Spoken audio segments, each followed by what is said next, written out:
Hello everyone, I'm Ayat Velasco from Young Adults Fellowship and Revenue Ministry. I attended the WOW conference in Singapore way back in 2023 and in 2024. What captured my heart in that conference was the declaration that as children of God, He has placed us in a position as fragrance bearers and powerful witnesses to proclaim who He is and what He can do in the lives of many. That the pain we have experienced in the past is an avenue for our growth, to be used by God to fulfill His purposes in our lives.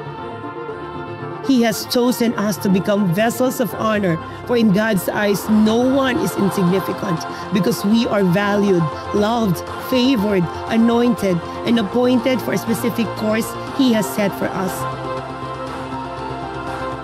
So this 2025, don't miss to attend this conference. And together, let's listen, learn, and be sensitive to God's voice, and be women of witness. Register now.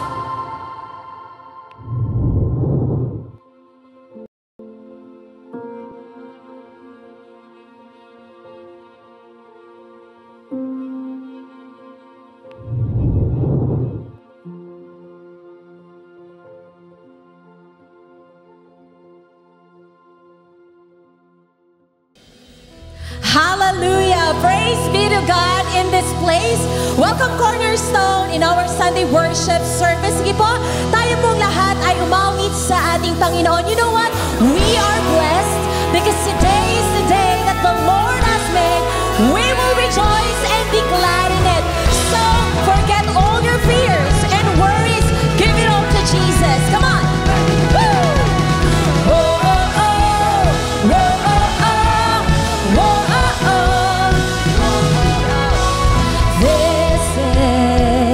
The day you have made, so I'll rejoice and be glad in it. This is where I believe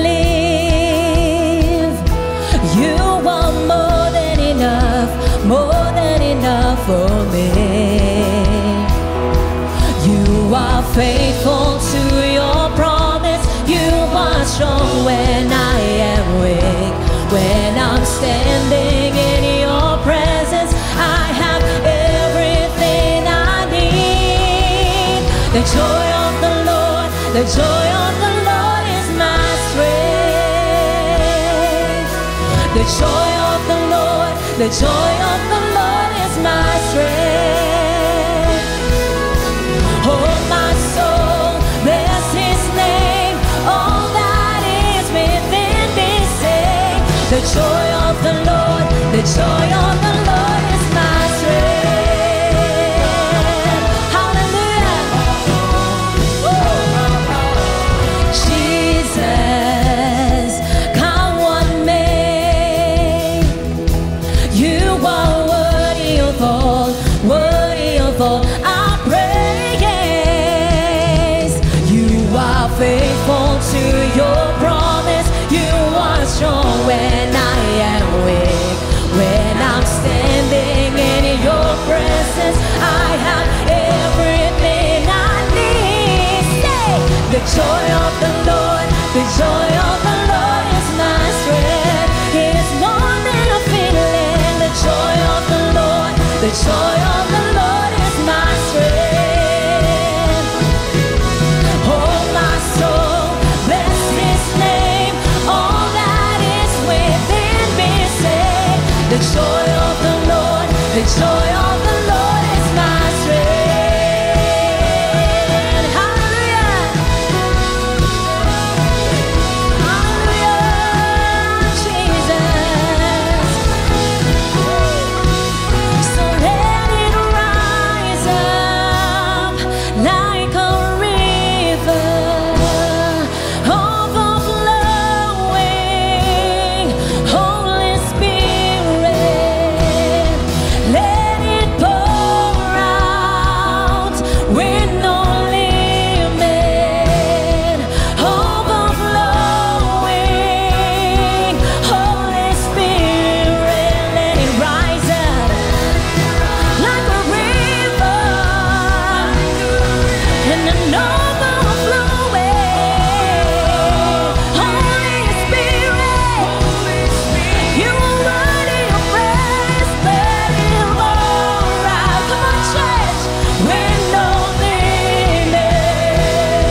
The joy of the Lord is my strength. The joy of the Lord, the joy of the Lord is my strength. Oh my soul, bless His name. All that is within me, say, the joy of the Lord, bless His name. All that is within me, oh my soul, bless His name. All that is within me, say, the joy of the Lord, the joy of the Lord is my strength. Hallelujah. You are more than this, oh Lord. Come on, give a praise to our God. Hallelujah. Thank you, Lord, for the joy. Salamat sa iyo, Panginoon. Patuloy kami aawit sa kabutihan mo, Diyos. Hallelujah. Come on, let's clap our hands.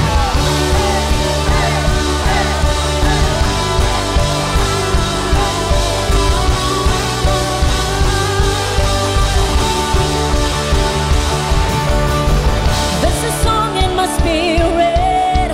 There's a joy in my soul. Come one will, come one may, I'll worship anyway. Oh, the devil can try it, try to quiet this song.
for this joy, Lord God. Salamat, Panginoon, for this freedom, Lord God, na malaya kami, Panginoon, nagkakapagtaas ng aming mga kamay, Lord God, to worship you, to praise you, Lord.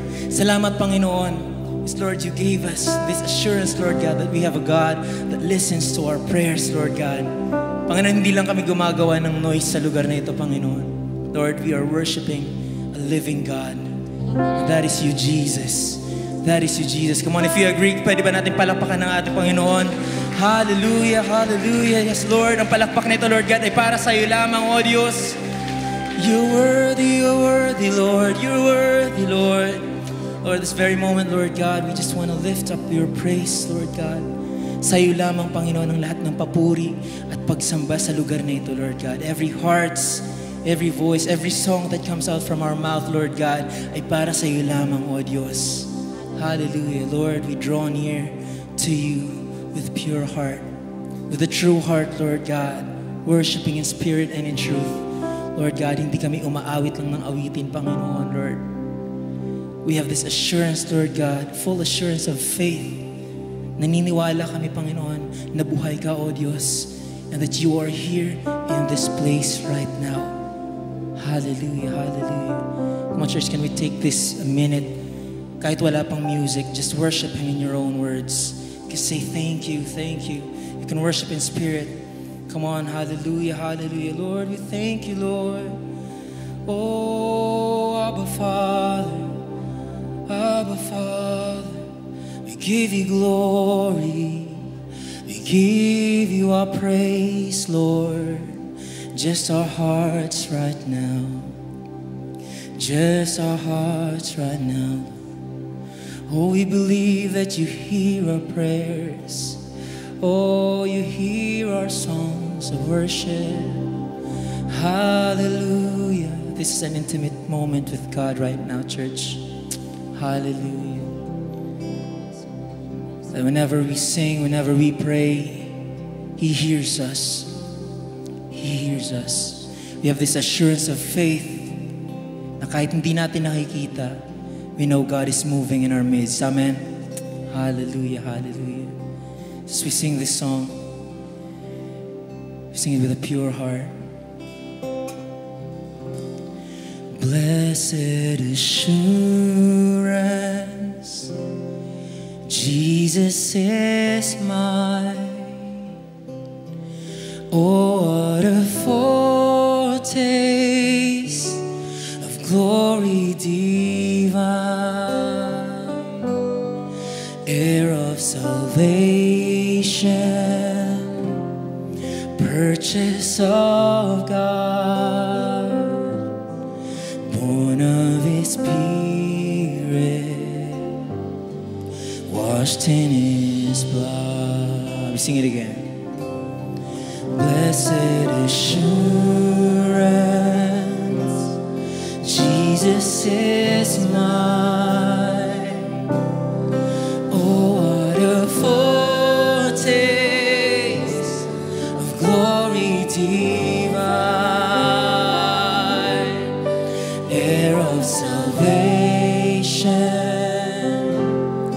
purchase of God, born of His Spirit, washed in His blood. Come on, every voice in this place, sing. This is my story. This is my song, praising my Savior all the day long. This is my story. This is my song, praising my Savior all the day long.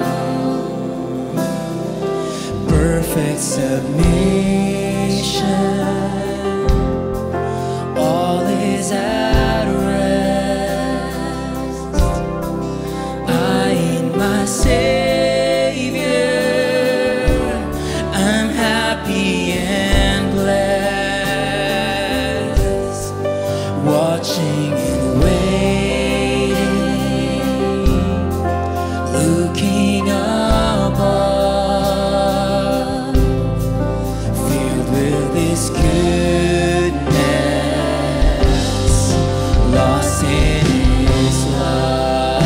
This is my story. Say, this is my story. This is my song. This is my song. Praise you, our Savior. Praising our Savior all the day long. This is my story. This is my song. Praising my Savior all the day long. Let me sing the verse again. Say, perfect submission. Come on, you sing. Always at rest. I am my Savior. I'm happy and blessed. Watching and waiting, looking above, yeah, filled with His goodness, lost in His love. We declare, this is my story. This is my song. Praising my Savior all the day long. This is my story. This is my song. Praising my Savior all the day long. Oh, this is my story. This is my story. This is my song. Oh, we praise you, Lord. Praising my Savior all the day long. This is my story. This is my song.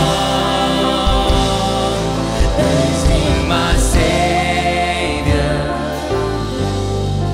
All the day long.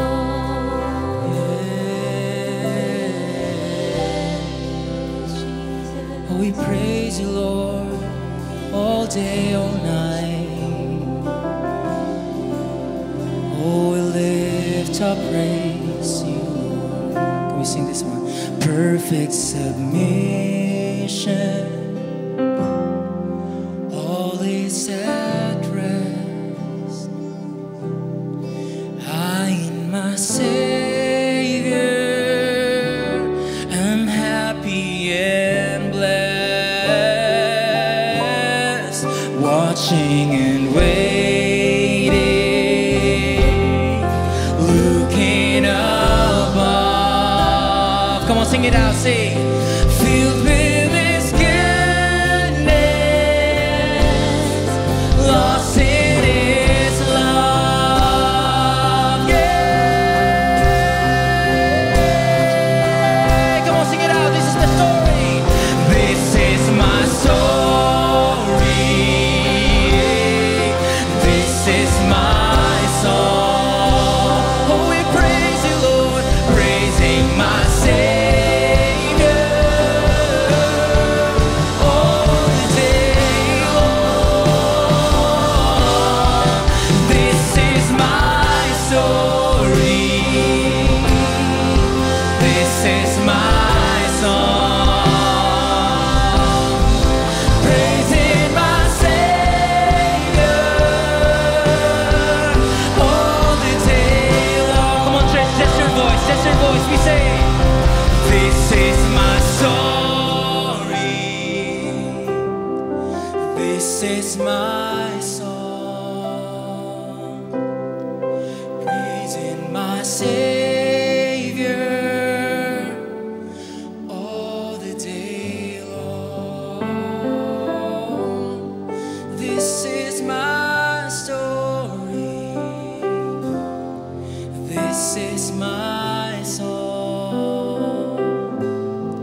we praise you, Lord. Come on, church, you're free with your own words. Come on, lift your praise to our God.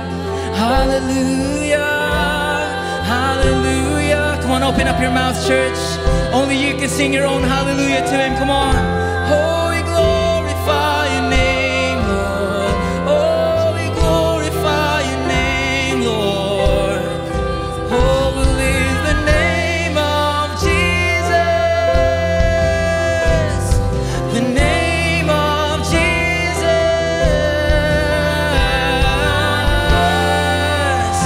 Oh, we praise you, Lord. We praise you, Lord. In spirit and in truth, Lord. Yeah. We draw near to you, God. We draw near to you, God, at this very moment, with true heart of worship. Yeah. Ora base, kanda ya la la la she, kanda rabai. Ora baya kanda ya la se, kanda la la eh. In every tongue, oh, we praise you, Lord. Ora ba ba ba se, kanda la la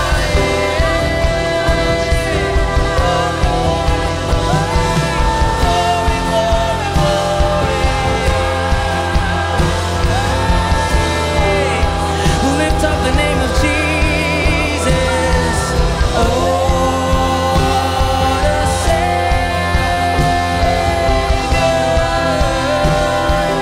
Jesus, Jesus.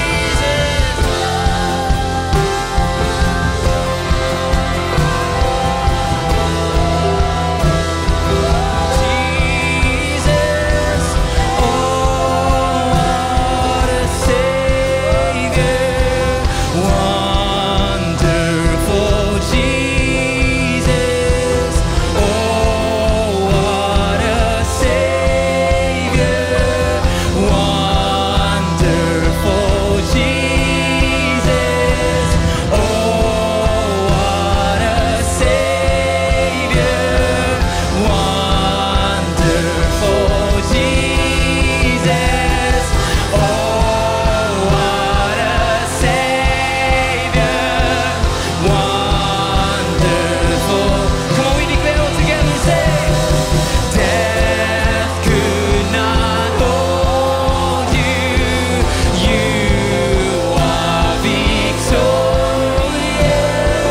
praise to the risen King. Oh, death could not hold you, death could not hold you, you are victorious, praise to the risen King. For the last time, we declare all together, death could not hold you, death could not hold you, you are victorious, praise to the risen King. Testify, this is my story, this is my song, praising my Savior all the day long. This is my story, this is my song, praising my Savior all the day. Come on, every voice we say, oh, what a Savior. Oh, what a Savior, wonderful Jesus. Oh, what a Savior, wonderful Jesus. Oh, what a Savior, wonderful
Raise your voice, church, sing.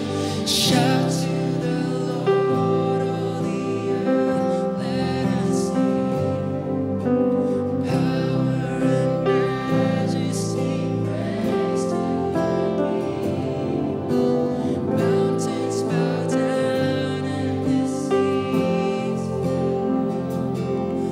The sound of your name.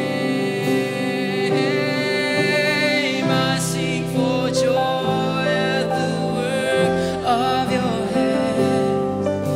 Forever I love you, forever I stand. Nothing compares to the promise I have in you.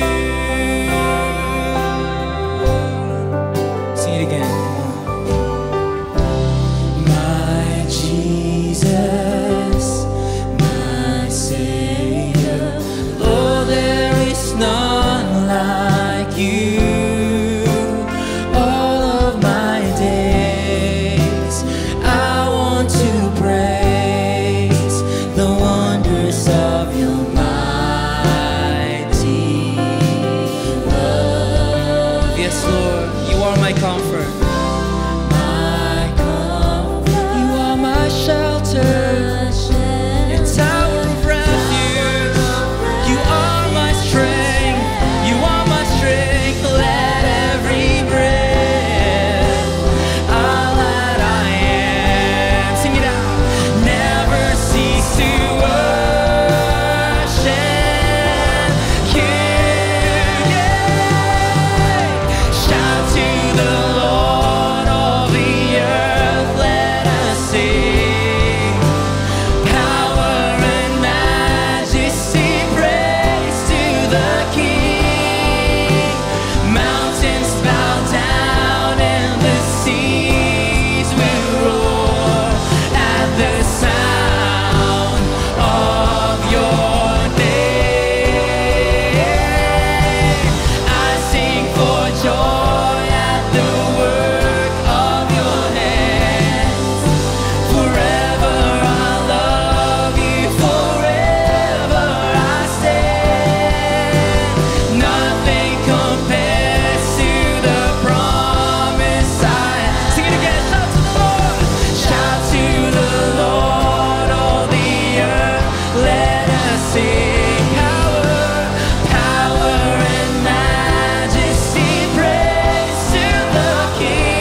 nothing compares to the promise I have. Oh, nothing compares to the promise I have in you. Praise the Lord. Nothing compares to the promises of God to all of us. I want to share from the Bible in the book of Mark a story of a person who was so desperate with his breakthrough. Meron ho ba dito, ngayong umagang ito, desperado ka para sa breakthrough mo? Maybe you have your own situation right now. And in the story of Mark chapter 10, he was, sabi ng ibang mga scholar, he was born blind or along the way siya ho ay nabulag. But then again, when he heard Jesus passing through, the Bible is telling us in Mark chapter 10 verse 47, when he heard that it was Jesus the Nazarene, he began to shout. Somebody shout, shout. Jesus, Son of David, have mercy on me. He did not, worry. He did not say anything. He was not bitter in life. But during that time, he shouted. He shouted because he knew during that time that this is the solution. This is the answer. This man is the solution and the answer for my problem. This is the breakthrough now. Change is coming. Blessing is coming. And I believe that healing is coming. And that is why he shouted. Come on now. He shouted. He cried out. According to other translation, he cried out to God and said, Lord, I know that you can help me. Alam niyo po ano sinabi niya? Son of David. At papatunay po ito ng pagpapakita ng kanyang paniniwala at pananampalataya na kung ano man ang nakikita at hindi man siya nakakakita, naniniwala siya na mayroong isang Diyos na nakakakita ng kanyang sitwasyon. And so this morning, I want you to lift your hands. I want to pray for all of you. Probably you are here, may sitwasyon ka at parang feeling mo hindi alam ng ibang tao or nobody cares. And maybe right now you're here and crying out for breakthrough, maybe healing, maybe financial breakthrough, maybe restoration in your marriage. Right now, we're going to pray corporately. And then after that, we're going to shout, we're going to worship, we're going to celebrate the goodness of God. Lord, today, this morning, lumalapit kami sa inyo, Panginoon, na may pananampalataya. Nagkakaisa kami, Panginoon, naniniwala na mayroong Diyos na nakikinig ng aming panalangin, Panginoon. And so, this morning, Lord, my prayer is that you bless your people, your children. I pray that you answer their prayer according to your will, according to your kingdom. God, maraming salamat po. I declare healing. I declare breakthrough. I declare restoration. I declare blessing. Come on, everybody, once again, shout, shout, shout the goodness of God. Shout the love of God. Shout the promises of God. Believe in you, Lord. Mountains bow down and the seas will roar at the sound of your name. I sing for joy.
blessing and breakthrough.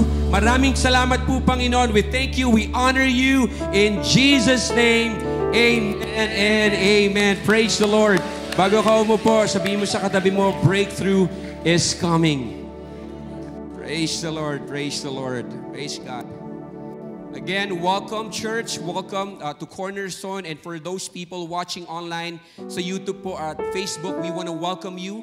Saan man po kayo panig ng mundo ngayon, good morning, good afternoon, at good evening po, no? And I hope that everybody is having a good time po ngayong umaga pong ito. I'm Pastor Raymond, one of the Sea Life leaders here in Cornerstone, and so we want to welcome you here. Even those people first time watching dito po sa atin po sa Cornerstone. To have first-timers here, we just want to honor you and appreciate you. Meron po ba tayong mga first-timers dito? Sige ho, taas niyo po ang inyong mga kamay. We have something for you. Praise the Lord. Palakpakan naman natin si Mommy, si Nanay. Praise God, praise the Lord. Welcome po, welcome po. Meron pa ho ba? Sige po, taas lang po natin. Meron pa ho dito sa bahaging ito. Sige po. Palakpakan naman po natin. Meron pa ho dito. Wow. Sige po, taas lang natin ang ating kamay. Praise God, grabe. Itaas lang ho natin ang ating kamay po. Siguro probably mga 20 minutes. I'm just kidding. All right. So once again, welcome po sa bawat isa ho na nandito ho. No? Kami po ay nagagalak. Masaya ho kami na makita na from time to time, every Sunday ho ay may mga bagong mukha at may mga bago ho na umaaten po sa atin pong simbahan po. No? Now, you know, this is very important. No? Sa buhay natin, napakahalaga na meron po tayong kaibigan. At hindi lang kaibigan. Diba? Kasi sometimes yung mga kaibigan natin, sometimes, I'm not saying that all, diba? Sila pa yung kumukonsente. But here in Cornerstone, we have what we call Sea Life, no? Or small group. And we are encouraging you to be part of this group, no? Na kung saan ay makikita natin ang bawat isa na makilala, sabay-sabay tayo na makilala natin ang Panginoon at sabay-sabay nating lalakbayin ang journey na ito. You can be good, but you cannot be great without the help of community, without the help of other people po. So please scan the QR code. Nakikita nyo po yan sa screen niyo or sa mga chairs po ninyo. We are encouraging you to be part of our small group here in our church. Also, another announcement po, this coming April 3 to 5, malapit na po ang ating WOW Conference. Alright. Sabihin mo sa katabi mo, wow.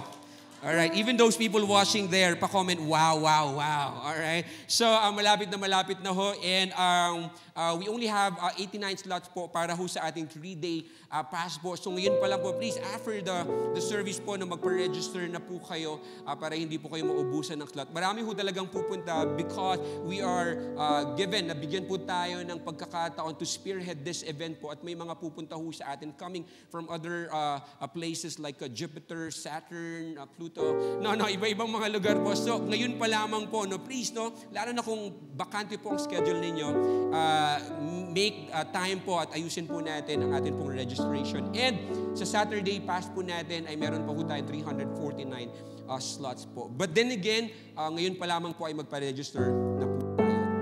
Also, we are encouraging everybody to please pray for this event. It's gonna be fun and exciting, empowering and encouraging po. Talagang marami tayong makikitang pagbabago ho sa mga, lalo-lalo ng mga taong a-attend po. And another announcement po, this coming Wednesday po, okay, the last installment for our series po. So, Pastor Raymond will be talking about falling in love in today's society. Alright, this is not only for single people, diba? This is for everybody. So, kung kayo po ay free, this coming Wednesday, 6 o'clock, no? 6:30, pwede ho kayong pumunta. And you can also watch online po sa atin pong midweek service. All right, we're gonna proceed to our offering, to our tithes and offering. And I just want to share to you a short story. Recently po, the Lord spoke to me.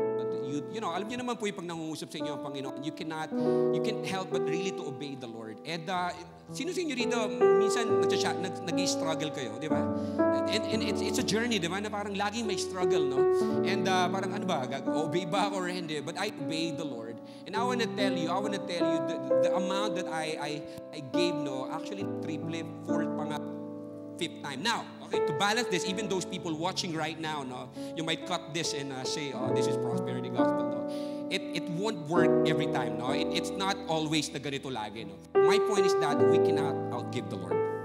Come on now, right? Because there is blessing in obedience. And if we know that if the Lord God is speaking in our heart, really, obey lang ho tayo. sa Panginoon. And talking about tithing and offering, that is biblical, that's in the Bible.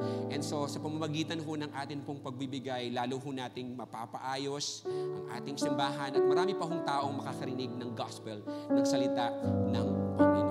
Some of you here, you're praying for how many of you you're praying for your parents or for your siblings, uncles, na one time makasama sa simbahan? That's part of it, no? Kaya ho lumalawak po ang ating gawain dahil po sa inyong pagbibigay. So bago ho tayo manalangin ng atin pong offering, sabihin mo sa katabi mo, thank you for giving to the Lord. All right, praise the Lord. So if you want to give online or you're there watching online, we have a bank account. No? You can visit the website or scan the QR code po. You want to give check, available pa rin po tayo dyan. So let's close our eyes and let's pray. Lord, maraming salamat po. Thank you for this opportunity, Panginoon, na ipinagkakaloob mo sa amin from time to time na maging bahagi ng napakalawak mong kaharian. Salamat, Panginoon, dahil sa trabaho na meron kami, sa negosyong meron kami, sa mga bagay na meron kami, ay patuloy niyo po kaming pinagpapala, iniingatan, Panginoon.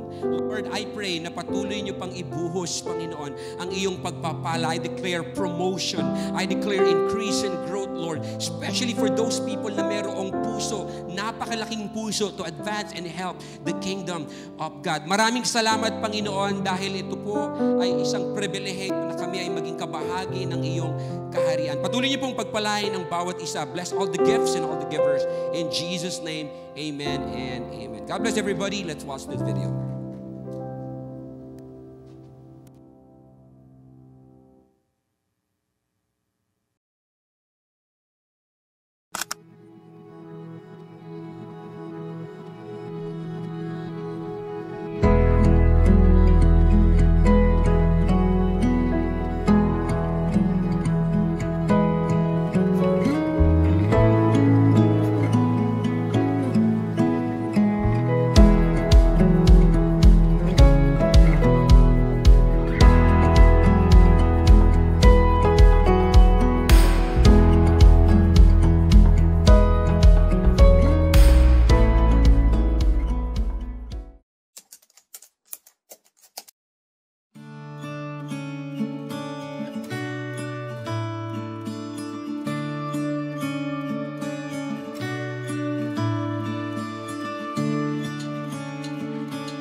everyone. My name is Sheila Guimera and I'm part of the Cornerstone Revenue Team and the Couple Fellowship. Last 2023, I was privileged to attend the WOW Conference in Cornerstone, Singapore. The experience was surreal because I got to see in person and listen to powerful speakers like Heidi Baker, Pastor Daphne Yang, and Reverend Suzette Hatting, who I only follow on their social media platforms.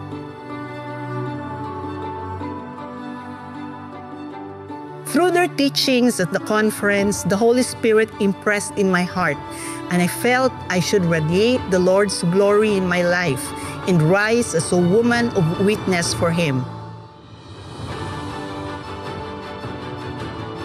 As a woman of witness, I should have the grace and boldness to share the good news wherever I am, and whenever I have the chance. The reason I joined the conference is because I want to refocus my eyes on the Lord and rededicate my life to Him.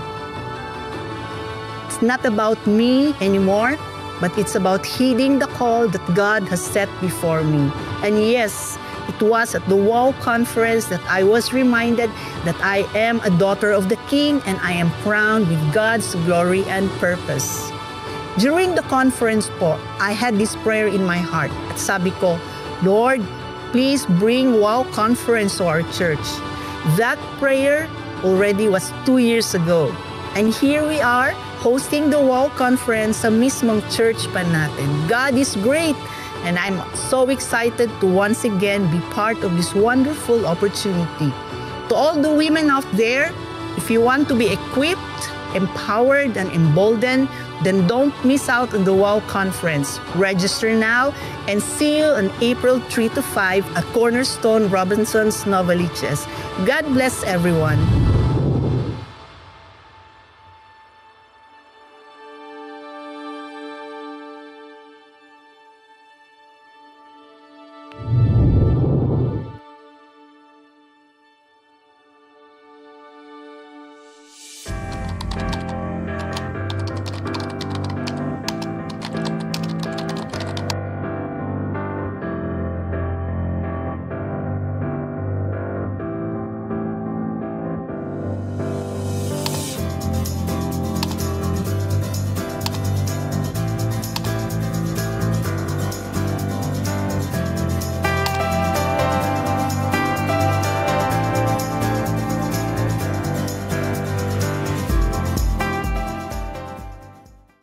Alright, praise the Lord. Welcome to the house of God. Batiin mo nga yung katabi mo, sabihin mo sa kanya, ako'y nagagalak at nandito ka. Purihin ang Panginoon. Hallelujah. For those of you watching online, we're glad that you joined us. And of course, sabi nga kanina, kung first time po ninyo, ilagay po ninyo sa chat section, first time ko. At marami po dyan na excited na kayo po ay welcome, batiin sa ating pong simbahan. And if you have any questions, just write to us and we will respond to you as soon as we can. Tignan mo yung katabi mo, sabihin mo sa kanya, you're looking good today. Praise God, praise God. Sige po, tayo ay nasa buwan pa rin ng Pebrero at hindi pa tapos ang pag-uusap natin patungkol po sa relationships. Kanina, pinakita natin yung upcoming topic for Wednesday, right? Falling in love in today's society. So, hindi lang yan para sa mga kabataan, by the way. Baka kasi akala ninyo para lang sa mga youth eh. So, I think we need as much information as we can, in order to help people pagdating po sa area na ito. And in fact, ito pong buong February nga ay naging focus natin ang relationships. And we're getting great feedback patungkol po dun sa mga bagay na pinag-uusapan natin, whether on a Sunday or on the midweek service. At tayo po ay magko-conclude ng series natin. The title of the Sunday series is Relationships, God's Way. And we are now on week number 3. Pakita po natin ang pamagat natin. The title is Red Flags and Green Lights. Now, we want to approach this message differently in a way that we are going to look at practical ideas and principles na somewhat parang hino-home base niya yung lahat ng mga napag-usapan natin for the past several weeks. Now, as we talk about red flags and green lights, ito po ang gusto natin mangyari. We must be able to recognize unhealthy patterns or unhealthy relationships. So yan po yung mga red flags. While seeking Christ-centered relationships or healthy relationships, yun naman po ang green lights. Nakuha po ba natin? So those are the two things that we are going to consider sa araw po na ito. Now, I want to say this and maybe it will come as a shock for some people.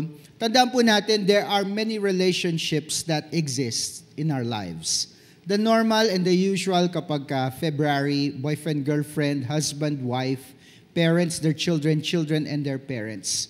So if that is the case, gusto ko po na buksan natin ang ating mga isipan ngayon as well as our hearts to see kung nasaan ang mga relationships na yan. In what category do they fall in?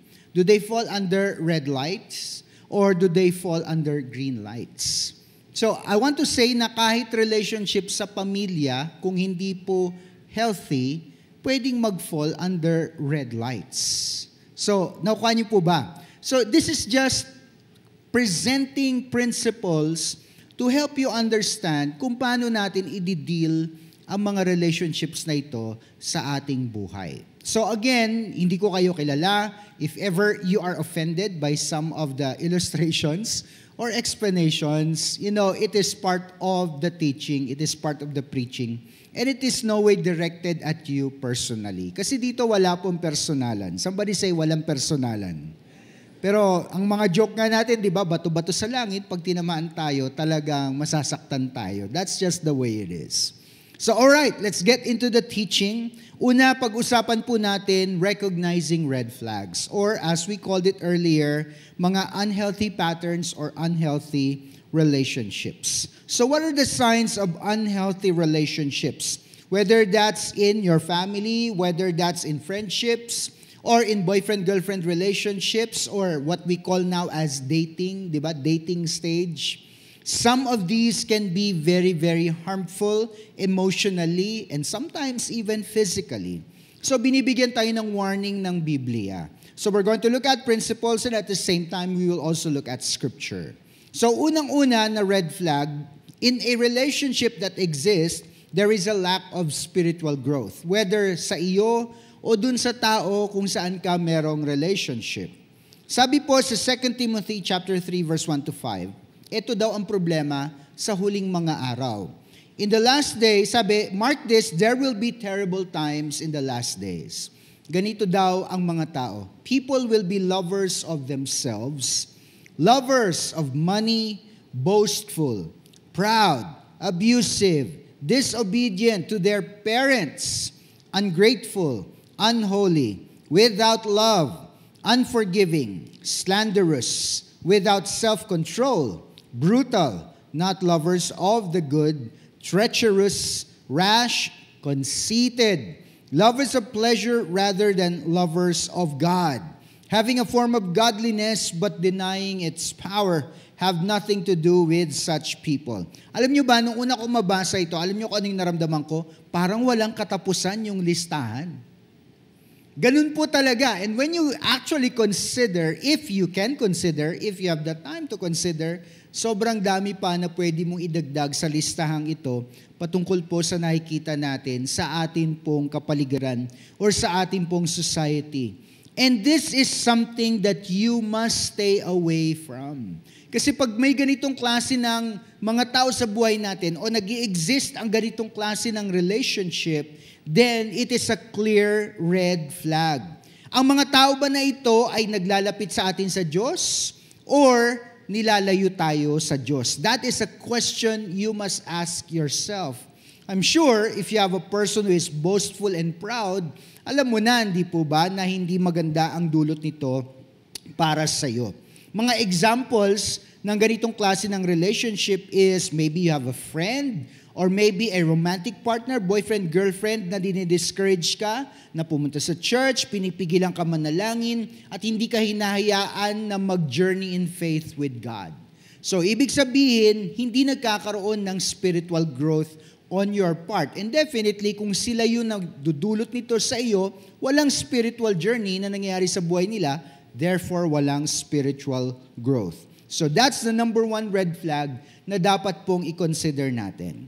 Now, no way am I saying na pag may red flag na, hindi ibig sabihin na pinuputol na kagad ang relationship. Kasi mamaya makikita po natin kung bakit sinasabi ko ang bagay na iyan. So just hang on. We are simply categorizing our relationship. Saan ba sila bumabagsak? Red flag or red light or green light. Alright. So, number 2, manipulation and control. So, madali na maintindihin kung anong ibig sabihin ng manipulation at control. Pag sinabing manipulate, ibig sabihin siya yung sa Tagalog, for the lack of term, nagmamanipula. Diba? Or control, ibig sabihin siya yung may hawak sa iyo. So, when that exists in a relationship, may talo dyan. Talo yung namamanipulate at nakokontrol kasi wala siyang kalayaan. At gustong-gusto naman natin ng kalayaan, di ba? We want freedom. In fact, God wants freedom for us. Sabi ng Scripture, Galatians 5:1, it is for freedom that Christ has set us free. Stand firm then and do not let yourselves be burdened again by a yoke of slavery. Now, of course, the context talks about na yung purpose ni Christ kung bakit niya tayo pinalaya ay alisin tayo doon sa slavery na dala ng law o pagsunod sa batas. Jesus he said, I did not come to abolish the law, I came to perfect it. Pero ang point doon is that yung mga Israelites na nangangailangan at nagka-cry out ng salvation ay dumating na sa point na pabigat na para sa kanila ang law na kanilang sinusunod. So Jesus is telling them, pinalaya ko na kayo magmula sa burden ng law, wag na ninyo siyang balikan. Pero syempre, hindi lang naman applicable dun sa law ang kalayaan na gusto sa atin ng Panginoon Diyos. Ang kalayaan na nais para sa atin ng Lord ay complete na kalayaan that encompasses all or everything that is in our lives. So, ibig sabihin, kung si Lord nga gusto niya tayong lumaya, tayo naman, pinipilit nating ilagay ang sarili natin sa isang trap or sa isang kulungan sa pamamagitan ng relationships, ibig sabihin, we have a red flag. We have a red light that is telling us, stop, think about what you are doing. Here are signs of manipulation, guilt-tripping.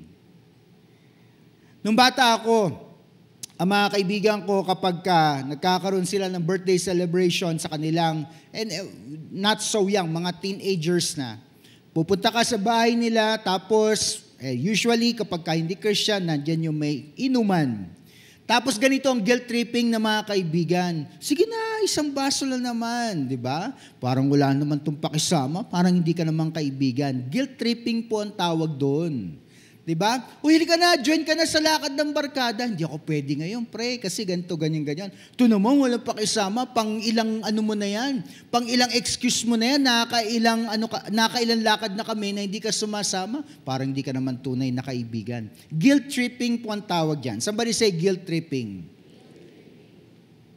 Controlling your decisions. Ibig sabihin, if you're about to make a decision, they must have a say. They want to change your decisions in order to suit what they think your decision should be. Isolating you from others. Ibig sabihin, sinosolo ka. Diba? And I'm sure you've heard this before. Sinabi natin, si Satan, yan ang gusto niyang gawin sa atin, di ba? Isolo tayo. Kasi kapag nakuha niya tayo at naisolo niya tayo, dun din matindi ang kanyang mga atake sa ating buhay. And when you have relationships that pull you away from others, that is isolating you from others, that is a dangerous situation. And it makes you feel trapped. Hindi ka na ngayon tunay na malaya. Because if you have godly relationships, then they fall under the green light, di ba? Ang mga relationships na ito ay nagpaparamdam sa iyo na minamahal ka, nirerespeto ka, at malaya ka. So think about your relationships right now. Are you being manipulated? Are you being controlled? Ang nakakalungkot po, sa ganito minsan na sitwasyon, may mga tao hindi na alam, minamanipula sila. At hindi na alam na kontrolado sila. And sometimes it can stem out of several issues. Maybe because that person just don't have an idea na may nangyayaring ganun sa buhay niya. Parang biktima ang dating. Meron naman dahil hindi ganun kalakas ang loob nila, hindi ganun katibay ang kanilang sariling mga paninindigan, they just accept when people manipulate them or when people control them. Sometimes when you have weak character, ganun talaga ang mangyayari. People can control you. So, that's the sad part of it, di ba? Pero sa araw na ito, if you can recognize that you are being manipulated and that you are being controlled, you have to take back control. And you have to pray, Lord, ibalik mo sa akin yung kalayaan na gusto mo na maranasan ko. Number 3, constant conflict and negativity. Now, I guess madali nang ma-recognize yan. Can you imagine na lagi may away, lagi may pagtatalo, lagi may tampuhan, laging may selos? Can you imagine? That's a very clear red flag. It's a red light staring you in your face saying, stop what you're doing right now. Think about what you are doing. Even in a family, pag lagi nalang nag-aaway, that is a clear red signal. Kaya nga sabi ko, di ba, this is sometimes a difficult topic to talk about kasi mako-consider talaga lahat ng mga relationships natin. So bakit ganun? Pagdating sa pamilya, bakit hindi nagkakasundo? Bakit lagi nag-aaway? Bakit palaging mainit ang ulo? Proverbs 22:24-25, do not make friends with a hot-tempered person. Do not associate with one easily angered, or you may learn their ways and get yourself ensnared. Sabi po rito, unhealthy relationships thrive on gossip. Grabe, inuna pa talaga yun, di ba? Gossip, arguments, and conflict. So, you've heard me say this before, and I laugh about it every time na alala ko, speak about gossip. Ang alam ko lang dati, marites. Pero para sa mga babae yun, pero meron din pala para sa mga lalaki. At yun ay tolits, di ba? Para sa hindi nakakalam bakit naging tolits, tol, ano ang latest? Yun po yun. So, kaya ang shortcut ay tolits. Gossip, arguments, and conflict. Now, when you experience something like that, then definitely that is a red flag. It's a red light. It's a red signal telling you, hey, think about this relationship. Consider it. Evaluate it.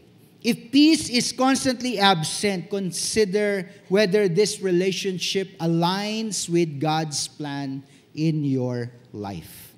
Pang-apat po na red flag. Red light, red signal. Disrespect for boundaries.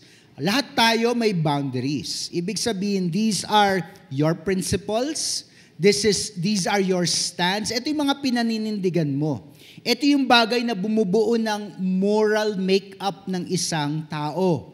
So, ibig sabihin, kapag ka dinidisrespect ang boundary mo, pinanghihimasukan nila yung mga bagay na iyon sa buhay mo. Kagaya kanina, exerting control, trying to manipulate, trying to influence decisions. The Bible clearly says, 1 Corinthians 15:33, bad company corrupts good character.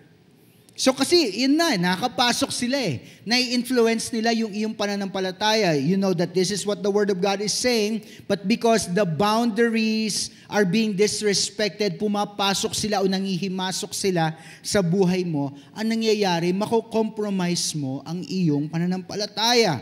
A relationship that pressures you into sin, such as premarital sex, dishonesty, or compromising your faith is dangerous. Okay lang yan. Di naman malalaman Di ba? It's just between the two of us. If we keep it between the two of us at wala namang ibang makakaalam, we will have no problems. Yung pinagagawa sa'yo, labag sa kalooban mo, labag sa salita ng Diyos, labag sa iyong pananampalataya, pero tinutokso ka at sinasabi na, okay lang yan, sige lang.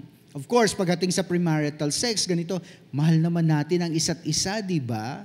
At darating din naman tayo sa kasalan, so okay lang na gawin natin ito. Somebody say, that's wrong. Mas malakas po, that's wrong. Hindi tama. When you are in a relationship that prevents you or stops you from standing firm on your faith, that is a clear red flag. Kasi pag healthy ang relationships, may respeto. Somebody say respect. May respect.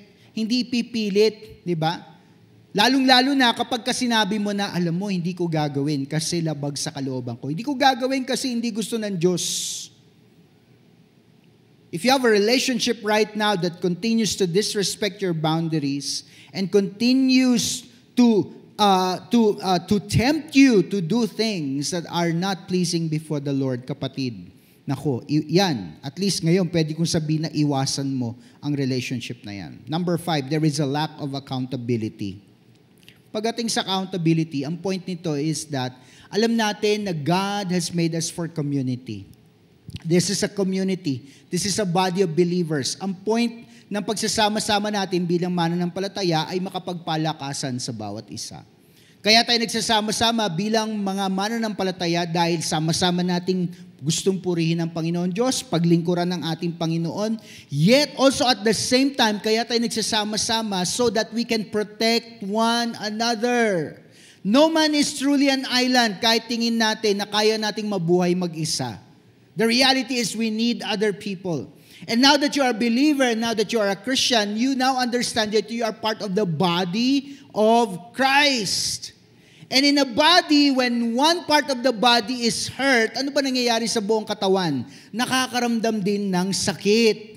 Tama ba ako? Pag nasugatan ba ang daliri mo, sasabihin mo, hindi, daliri ko lang naman na masakit eh. So walang problema. Sa totoo lang, nararamdaman mo yung sakit sa daliri mo. Tama ba ako?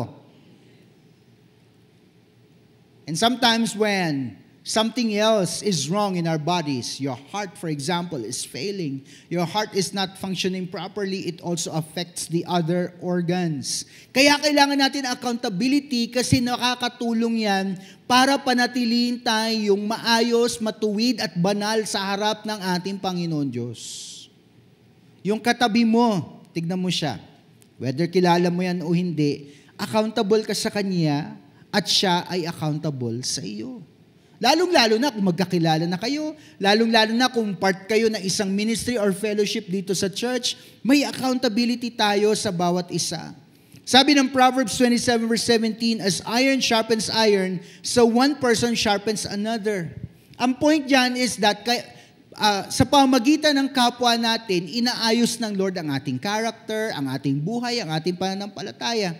Kaya nga na napag-usapan natin the first time yung Proverbs 27 verse 17, anong sabi ko, di ba? When two smooth surfaces are rubbed against each other, walang mangyayari. Bakit? Kasi parehas silang smooth. Para magkaroon ng pagbabago, yung isa doon dapat magaspang. Tama? Kasi di ba? You take a piece of sandpaper, you rub it against whatever, plastic, metal, or wood, di ba? May mangyayari doon sa nililiha mo.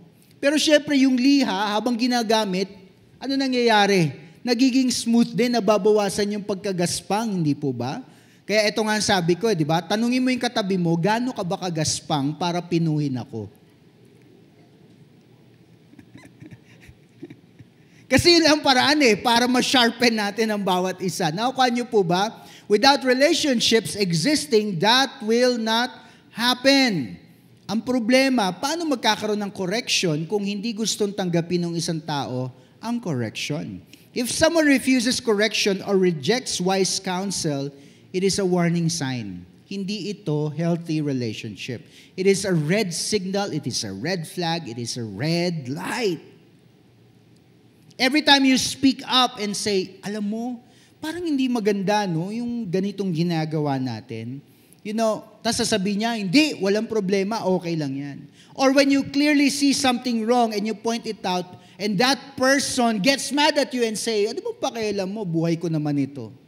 Ibig sabihin, may rejection of accountability. Paano kayo mag-grow? Paano kayo magiging maayos? Alisin na natin sa usaping simbahan, lagay natin sa opisina.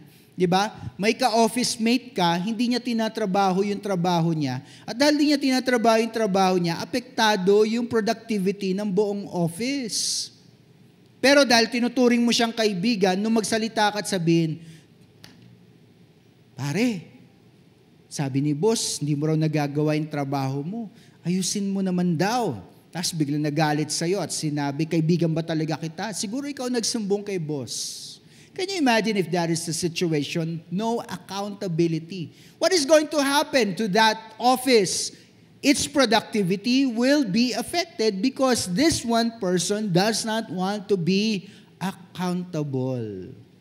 Kaya pag may nangangamusta sa atin sa church, kapatid, lalong-lalo na kung bahagi po tayo ng Sea Life Group, kung bahagi po tayo ng ministry, kung bahagi tayo ng fellowship, if somebody asks us a question, how are you? We must be willing to respond and let them know if we need help, if we need prayer, if we need encouragement. Hindi naman dapat magkunwari pa sa loob ng simbahan. Wala namang magja-judge sa'yo dito. Sabihin mo sa katabi mo, hindi kita i-judge. Kasi this is a place for imperfect people. Right? This is a place where those who are wounded, who need healing and restoration can come. And we are the people that God wants to use in their lives. Accountability ang tawag dyan kapag ka nag-open up tayo sa isang tao at sinabi natin, I need help, I need prayer, I need encouragement, I need support. And somebody added, Pastor, pwede bang idagdag dyan, I need money.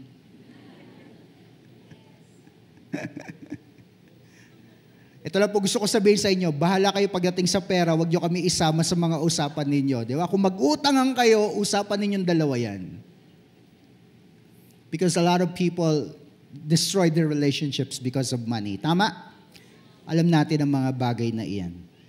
Lack of accountability. A godly relationship should encourage growth and accountability, not rebellion against wisdom.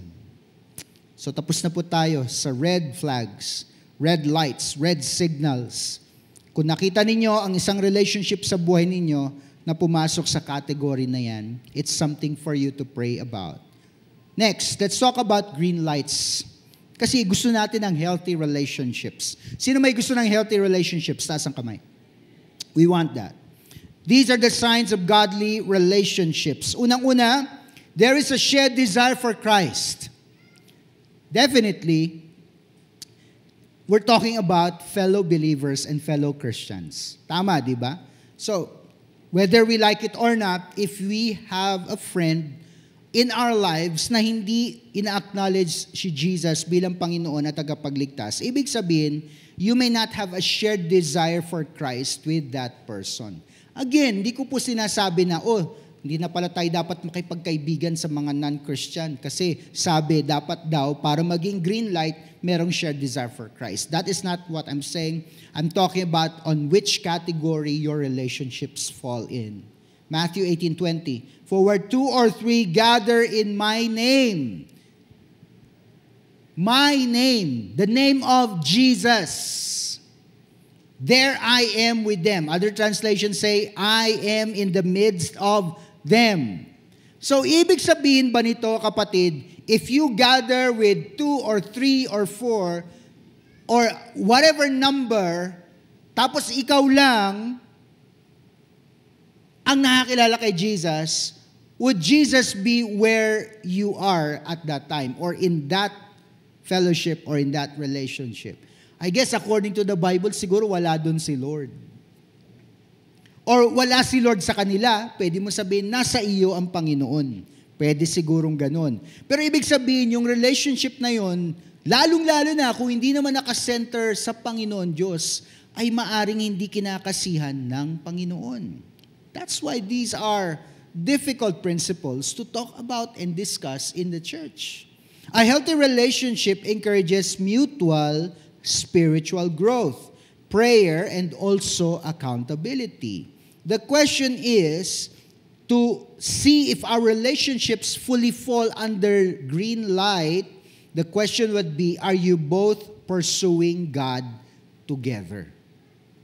Naukuha niyo po ba? So, I'll give a situation. Kasi kung yun ang basihan, are we both pursuing God together? Let's say you are in a business relationship with a non-Christian. So, God is saying, anak, you are my representative to this person. Ang role mo sa buhay niya, bukod sa business relationship ninyo, ay i-introduce ako sa kanya. Now, based on the description, yung relationship ay hindi fully nasa green light. Naukuha niyo po ba? So let's say, kung dalawa lang kayo, parang 50-50. The 50% that is in Christ is you, and the other 50% na wala sa Panginoon ay yung taong kausap mo. Why do we need to be able to differentiate na yung relationship na yon ay hindi puro na 100% na parehas kayong may desire para sa Panginoon Diyos? Why do we need to be able to differentiate? Number 1, so that you can keep up your guard, your defenses. Whether you like it or not, when you talk to a non-Christian, the exposure to sin increases. Ganun po talaga eh. Actually, kahit nga kapwa mananampalataya di ba? Hindi ka 100% protected from temptation and sin. Tama ba, di ba? Lalong-lalo na kapag ka non-believer ang kausap natin. So the number one reason why you need to understand where the category stands, so that when it is 50-50, 60-40, not 100%, you can always put up the right defense. Lord, guard my mind, protect my heart. Lord, guard my lips so that I do not say things that are damaging and potentially disastrous. So ibig sabihin, you are constantly seeking God's protection and wisdom at the same time.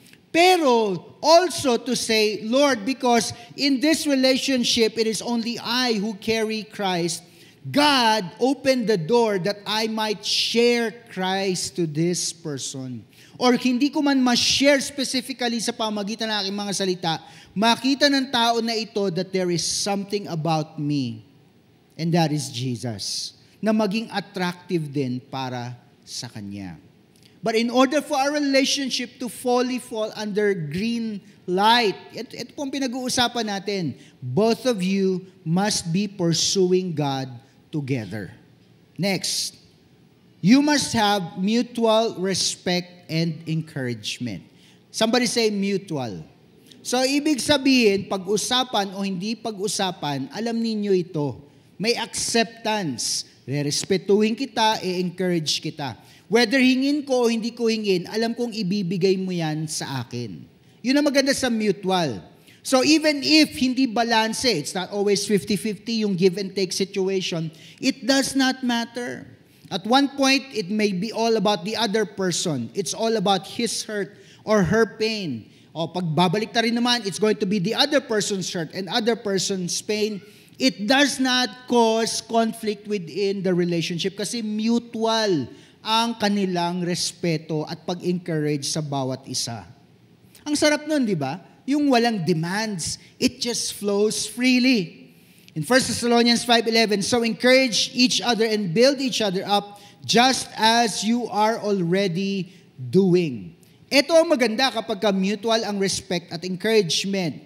A godly relationship, definitely falling under green light, celebrates your success and supports your struggles. Walang inggitan. Ang sarap, di po ba? By the way, in March, I want to invite you, we are going to reformat, kita natin kanina, the midweek service. We're going to reformat the midweek service. First topic, kapatid. Tanong niyo akong overcoming jealousy. So, yun po ang unang pag-uusapan natin. So, in a godly relationship, sineselebrate natin yung success. Pag kinagkwento siya, alam mo, grabe, may increase ako ngayon. Hindi ka bubungad ka, talaga may increase ka, libre mo naman akong kape. Ang una-unang sasabihin mo, praise the Lord, kapatid, I'm happy for you. At yung mga mabilis niya magsabi na, libre mo naman ako, di ba, magsisi na kayo sa inyong mga kasalanan. Hayaan nyo na muna siyang i-enjoy yung niya.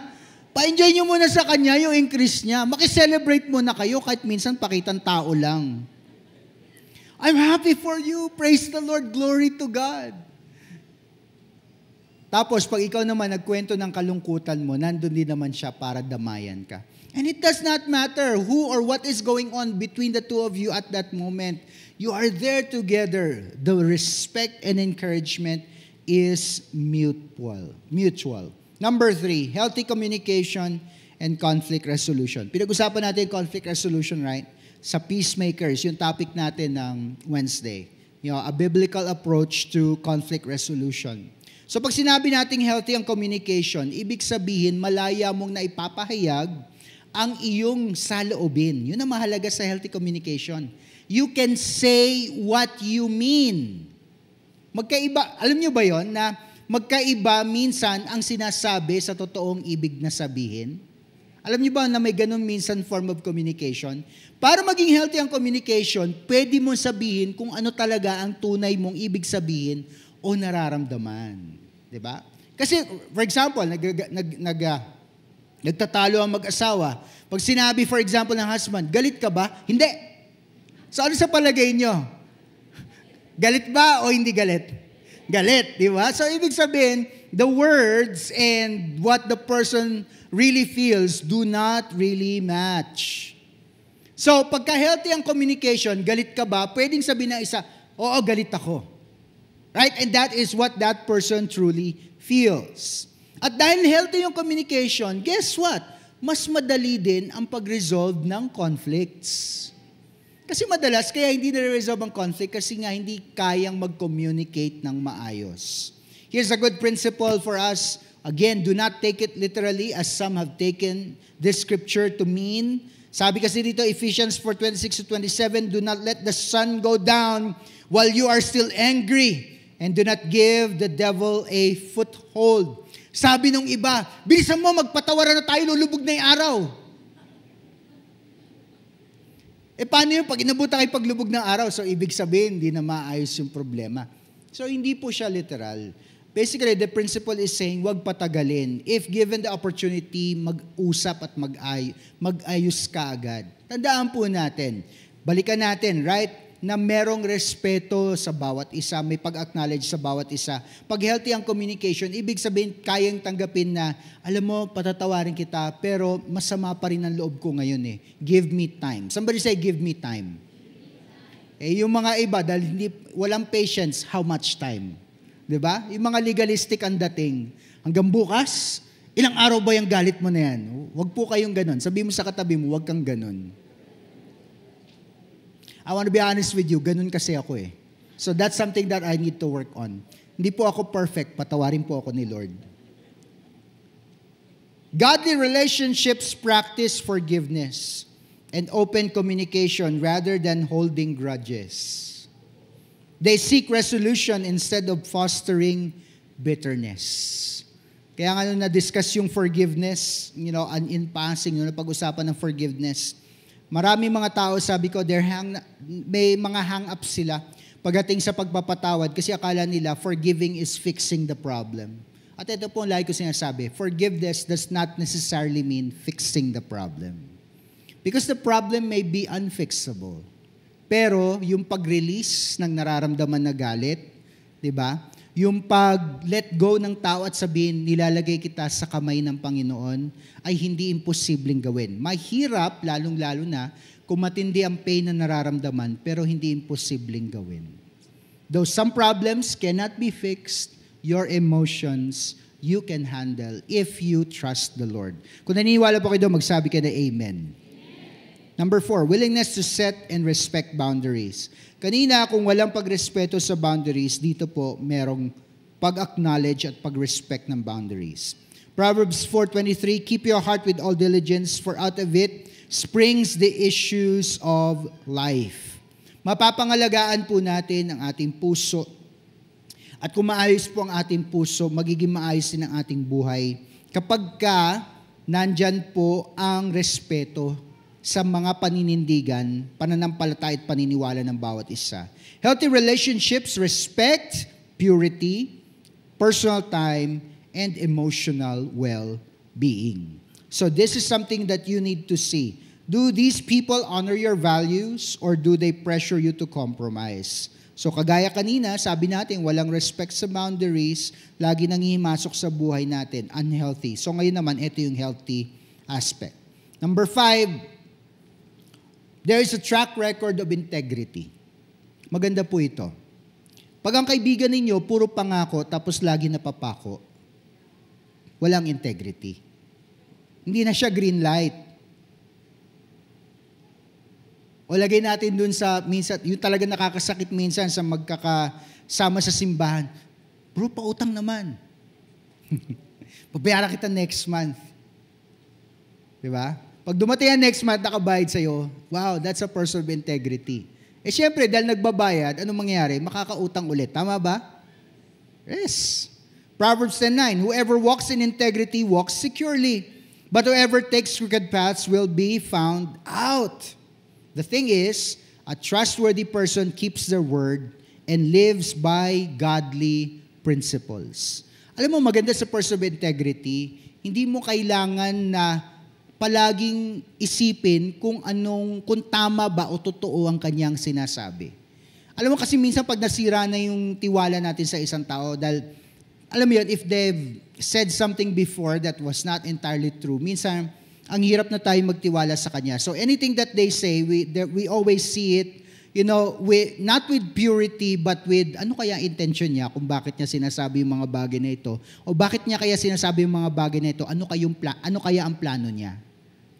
Kasi parang nasira na yung integrity ng person sa atin eh. Parang ganito, uy, alam mo may sikreto ako, pero this is just between the two of us. Tapos nagulat ka, yung sikretong shinare mo, nalaman na ng buong barangay. Ibig sabihin, walang integrity yung tao. Di ba? So the next time around, when you talk to this person, you will be thinking about your words and say, hindi ako dapat magsalita ng mga bagay na maglalagay sa akin sa alanganin. Kasi baka magulat ako, malaman ng ibang mga tao at hindi naman pala yun ang totoong sitwasyon, ikakasira ako. But when you have a person of integrity in your life, when you tell that person a secret, tas nag-aabang ka na malaman ng ibang mga tao, nagulat ka, ilang araw na nakakalipas, ilang linggo na nakakalipas, wala pa rin nakakaalam patungkol sa'yo. Wow, that is a true trusted friend. Track record of integrity. Yan ang mga taong hanapin mo. They will keep you safe. They will be there to protect you whatever happens. Reliability and honesty are key parameters of a Christ-centered relationship. So okay, nag-set down tayo ng parameters. We'll close. Whether in family, whether in friendships, whether at work, whether in school, whether in the community, nakikita natin ngayon that there are certain relationships, whether we like it or not, nasa red portion sila. Red flag, red light, red signal. Stop, think about it, evaluate. May mga relationships, maayos, healthy, we benefit from them, we grow, we are protected, we experience blessing, green light. So, okay, tuloy yan, walang problema. So, ito ngayon ang importanteng question para sa atin as Christians, as we move forward in this world, which is sometimes not easy and not always straightforward, kailangan ng wisdom. The question is, when do we let go of the wrong people? Or when do we stop unhealthy relationships in our lives? Hindi yan mahirap kung nasa green lahat ng relationships natin. Tama, di ba? Wala ka i-let go, wala kang titigil. Pero paano kung may mga red, nasa red? I mean, if you're a businessman, you cannot help but, what? Have encounters with people and that places the relationship in the red category. So dapat alam mo kung paano i-handle yun. And you have to know when God is saying, alam mo anak, this business partnership is giving you good money, but it is more damaging than it is blessing you. Wow, pag nagsalita ng ganun si Lord, kahit malaki kita at malaki pera, dapat sundin mo si Lord. Tama ba ako? Para mahinay, amen. Mahal na mahal mo yung tao. Ang tagal mong naghintay ng dawan. Dumating yung akala mong dawan. Pero lahat na lang na signals, nilalagay yung relationship sa red flag, red light, red signal. Sabi niya, stop, evaluate. Anong gagawin mo? Lord, baka wala nang dumating pa sa buhay ko. Di ba, Lord, pwede ko naman i-share sa kanya si Jesus. Pagpe-pray ko na lang po siya na ma-born again. Grabe, napaka-noble naman ang hangarin mo, di ba? Ang tawag po dyan, evangeligaw. Hindi yan evangelism, evangeligaw po tawag dyan. Sometimes we hold on to relationships that are harmful because of fear, comfort, or emotional attachment. However, God calls us to trust Him in letting go. Again, here's the point. When necessary. Somebody say that, when necessary. I know this is not easy. I don't take it lightly. I don't preach the message para lang sabihin sa inyo na, ayan malinaw di ba sabi, do not be unequally yoked with unbelievers. Parang, ayan wala tayong pag-uusapan, pastor. Grabe. Lahat ba ng tao sa mundo, Christian? Hindi. Merong mga hindi mananampalataya. What do we do with that? So if this is the process, sinasabi ng Lord, you are in the process of considering of letting people go because they are unhealthy, they are damaging. First principle, you have to trust God more than relationships. Tandaan natin ang protection, ang blessing na kay Lord. Ang fullness o ang kaganapan pagdating sa relationships, na kay Lord pa rin. Matthew 6:33, seek first the kingdom of God and His righteousness, and all these things will be added unto you. Yes, including relationships that you long for. Unahin mo si Lord. Sabi mo nga sa katabi mo, unahin mo si Lord. Because your ultimate security should be in God, not people. Okay, now you're in the consideration process. Number 2, when do you walk away? When do you say, okay Lord, susunod na po ako. Gagawin ko po. Titus 3:10, when warn a divisive person, and then warn them a second time. After that, have nothing to do with them. Now, this principle may be speaking about a person who causes trouble in the church. Sabi, kapag ka nang gugulo, warningan. Kapag ka nagpatuloy pa rin, then lumayo ka na sa kanya. That principle is still the same pagdating sa relationships. Ilang beses ka ba dapat lokohin para sabihin mo na tama na? Tabi mo na sa katabi mo, ilang beses? Ilang beses ka ba dapat pagsinungalingan para magising ka sa katotohanan? Ilang beses ka ba sasabihan ng I love you, tapos sasaktan ka, tapos hingihan ka ng tawad, tapos sasabihan ka na naman ng I love you, sasaktan ka, tapos hingihan naman ng tawad. Ilang beses? Gawa ka ba sa bakal? Sabi mo nga, gawa ka ba sa bakal?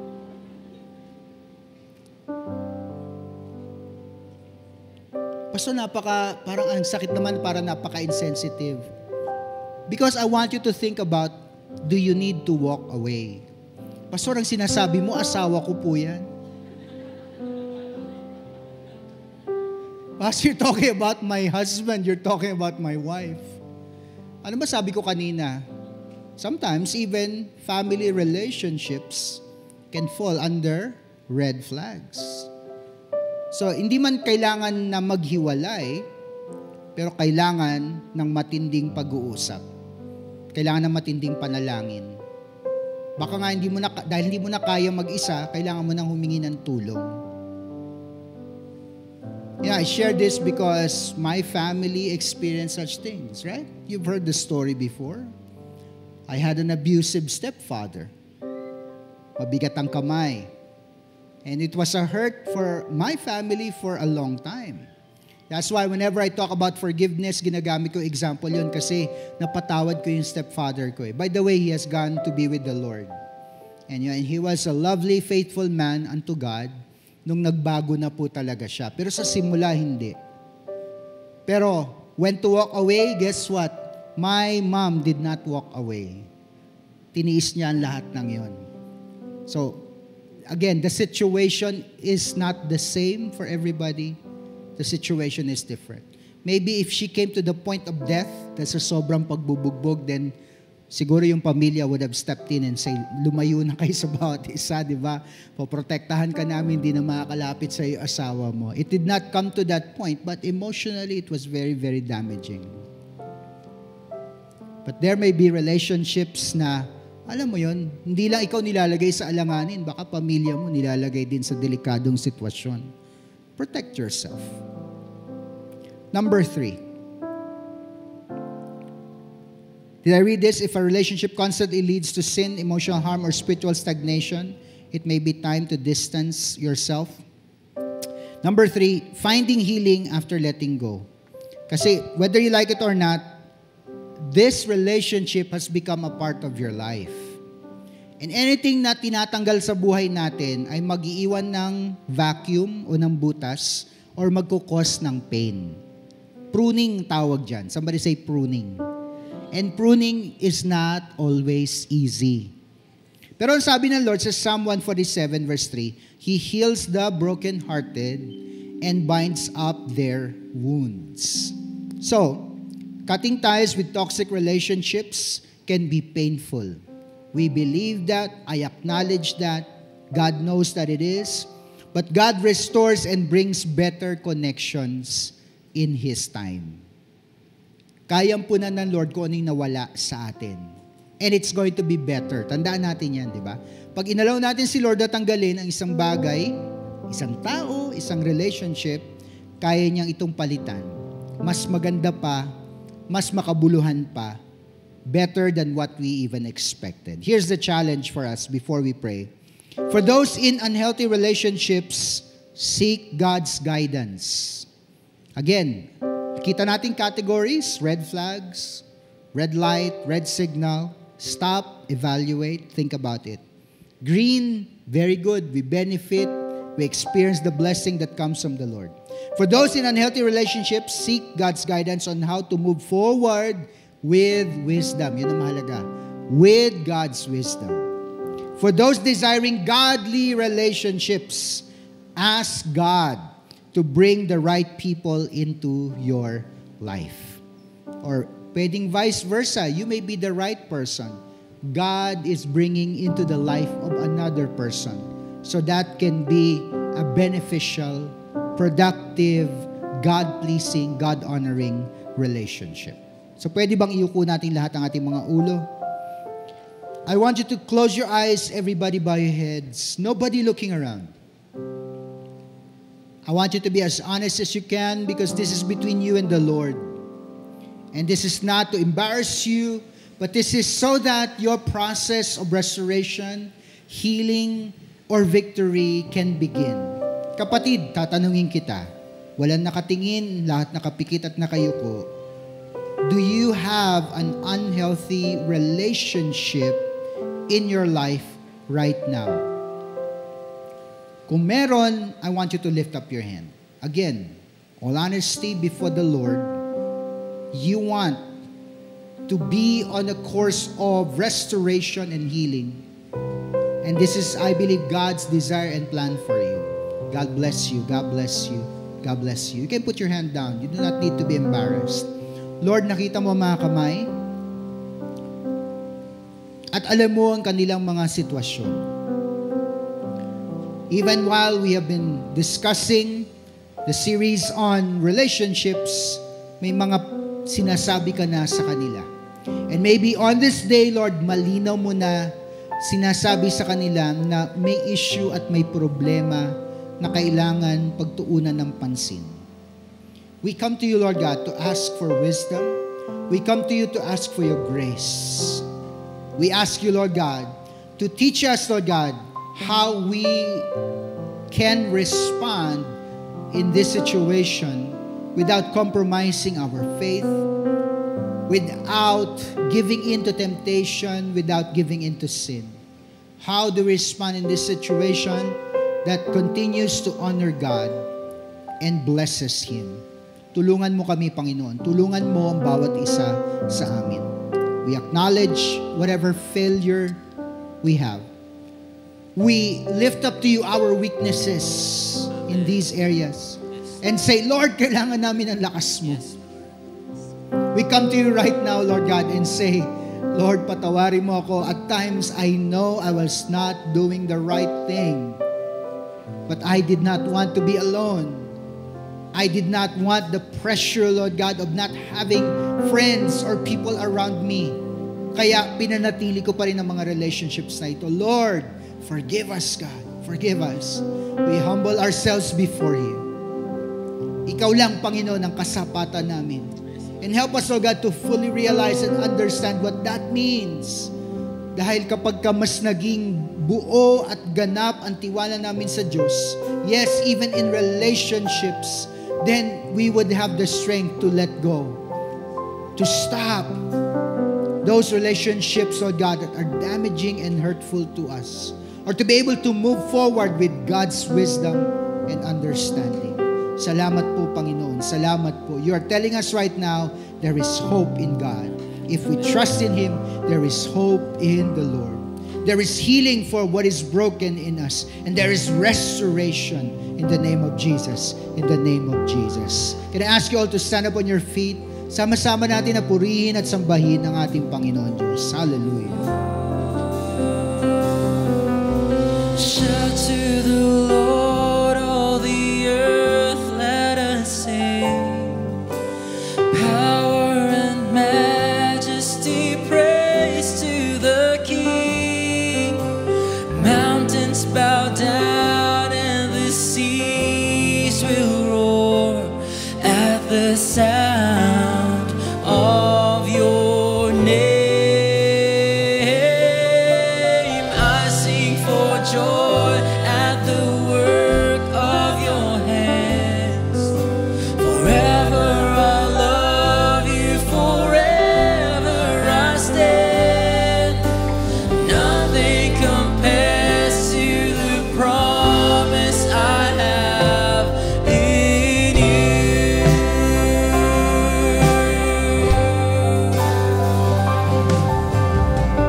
there is none like you. All of my days, I want to praise the wonders of your mighty love. You're my comfort, God, my comfort, my shelter, tower of refuge and strength. Let every breath, all that I am, we say, never cease to worship you. Shout it out! Shout to the Lord, all the earth, let us sing. Power and majesty, praise to the King.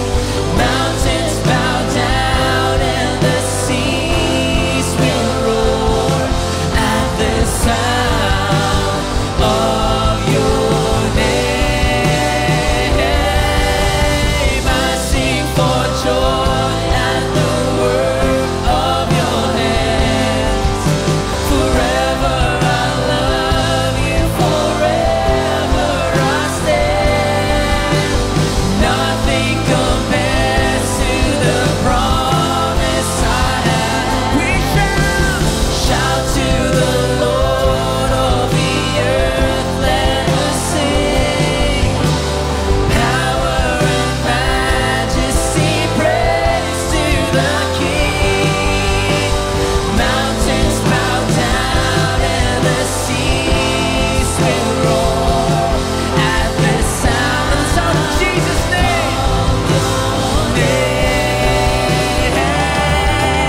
I sing for joy at the work of your hands. Forever I love you, forever I stand. Nothing compares to the promise. Come on, worship him in this place, come on. Oh, we worship you, Lord. Oh, we worship you, Lord. We shout our praise. We shout our praise to you.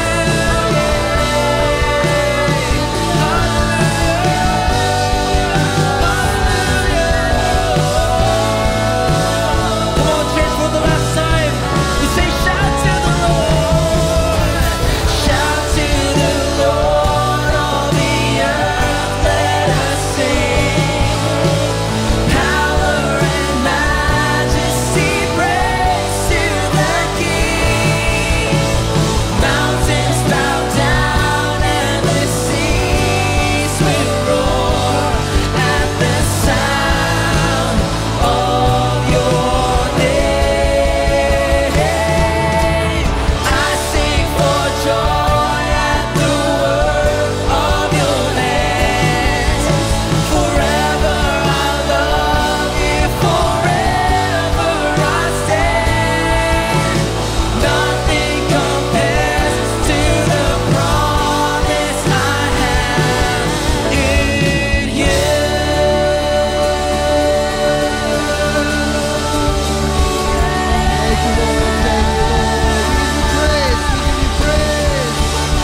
Thank you, Jesus. Thank you, Lord. Thank you, Lord. Thank you, Lord. Before we close in prayer, here's just something na I feel na gustong i-release ng Lord sa atin in order for us, to gain understanding. In some of these relationships, they started out good. Actually, nasa green zone naman talaga yung mga relationships na ito. But then throughout the years, you realize, paano siya napunta sa red? What happened? And I feel this is what God is saying. Napunta siya sa red because the enemy was able to come and attack. Nakakita siya ng opportunities, nakakita siya ng butas. And he has taken advantage. He has sown lies, deception, he has sown anger and bitterness. And because it was not dealt with all these years, dinala nito yung relationship magmula sa green at dinala ito sa red. So God is telling us, the wisdom that God wants you to have right now is to pray for the relationship. to ask the Lord to cover it with His precious blood, and to come against all the lies and the deception of the enemy. God wants you to be a prayer warrior for that relationship.